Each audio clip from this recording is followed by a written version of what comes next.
and things going faster and faster and faster. And every time I play that piece, you feel like you're living through this turn of an era. My name is Jennifer Stumm. I play the viola. I was born in Atlanta, Georgia, in the south of the United States.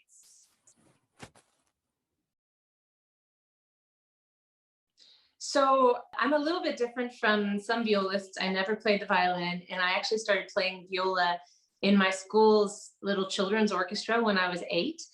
And I did it for fun only for a few years. And when I was 12, I told my mom, okay, now I'm going to practice. I want to have some private lessons.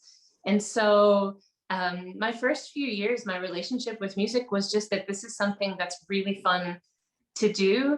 And so my love for it really grew, I think, in this totally individual, organic way. And I'm really grateful for my parents that they didn't tell me you must practice. They just kind of let me experience music and see how my own relationship with that would develop. I have been a nomad for a lot of my life, but I now live in Vienna, Austria. I'm a professor at the music conservatory there. But I actually lived for 2 years in Amsterdam, which are still 2 years I think of so fondly. And I just loved it there when I was studying. And so any chance I get to come back to the Netherlands, it feels like a little bit of a small homecoming. So I met Daria. She was one of my very first friends when I moved to Amsterdam a long time ago. And Daria has always remained a very dear friend, and also someone who I just respect so much as an entrepreneur, someone with a lot of ideas. And we spent a lot of time together working ideas back and forth. And it's a friendship, both a musical one and also kind of a creative one that's been really important in my life. So the very last one before things really started going wrong was in Basel. I played a Beethoven string trio concert to celebrate Beethoven's birthday year, which of course went a little bit crazy since almost none of the Beethoven concerts could happen.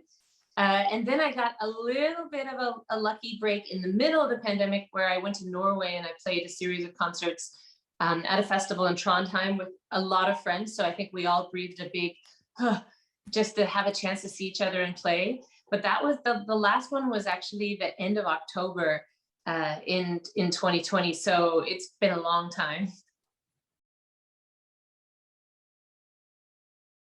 I'm sure for all artists, there's so many that have, helped form and shape the way we feel about what we do. But for me, it was really when I started my festival and social project called Illumina, that's based in Sao Paulo in Brazil.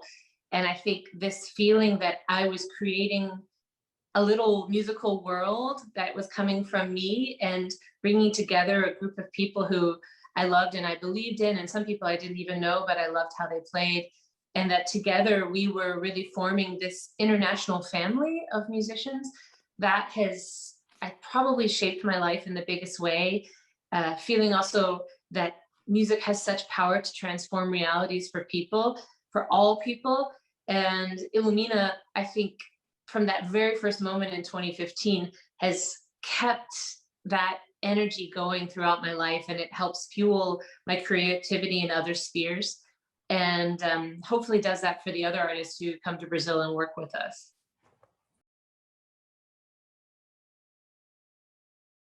Yeah, I can't begin to answer that, but I think, ideally, art is this prism that light passes through, that life can pass through a prism just like light does, and makes all these other colors and possibilities and ideas. And so, I think creativity and excellence in any art form probably inspires me, whether that's hip hop or jazz or contemporary art or dance, or that for me it's like I just want to eat culture all the time and see where that takes me. Otherwise I think I'd probably be a really boring musician and maybe a more boring person.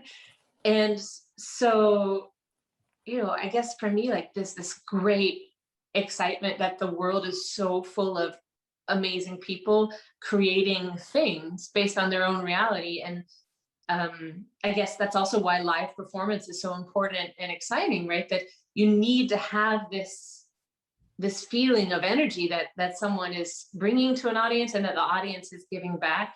And I guess whenever I feel that someplace, and I could say it's the same with a painting, or it's the same with a dancer, same with a great book, this feeling that someone's creating something for me, and the way that I feel about it then creates new thoughts or new ideas. To me, that's what really inspires me. Don't take everything so seriously, Jennifer.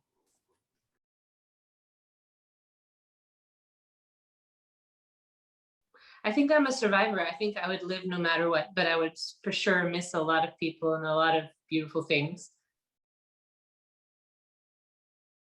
The Hindemit Sonata, Opus 11, is such an amazing piece because it was written, premiered in 1919. And so I've thought a lot about it this year, especially because that was the moment, right, very soon after the Spanish influenza killed millions and millions of people. It was also right, after World War I. And so in this piece of music, you really get this feeling of the old world transitioning to the new, that actually whatever we knew before will not be the same. And it was, for him, maybe it was also about this transition to the industrial revolution and the age of the machine and efficiency and things going faster and faster and faster. And every time I play that piece, you feel like you're living through this turn of an era. And I really think that's where we are, right? Like that automation and technology and IT and all of these things are totally changing our realities. And so as artists, we're asking the question all the time, like, how do we fit into this? Is it important? And I think without a doubt, for obvious reasons to me, but it is incredibly important that we have these mirrors that we can look at and say, oh, well, actually, yeah, IT and e-learning and all these things might be new, but the relationship to the past is still there, that other people experience the panic of something horrible happening, and somehow they found ways to process it. And through art, you can experience that as well. So I was excited that Daria asked me to play that piece, not only because it's just awesome, but when I started thinking about these connections, it was really powerful in me. Everybody always says eat bananas, but I don't eat bananas. I guess for me, because I play in so many places around the world, the number one thing I do is not expect everything to be the same or controllable, because then you will have a nervous breakdown when you're, in Bangkok and you can't find, actually there, I'm sure you can find good bananas, but there are places where you will not find a banana. So for me, I guess what I do is kind of just go with the flow. And also, you never know what's going to happen on the stage, that every audience is different. But it feels like, to me, every time you're going out and you're going to have a conversation with people you haven't met before. And sometimes that can be tough and sometimes that can be incredible, but it's never boring. So usually I feel pretty excited when I'm about to go on stage.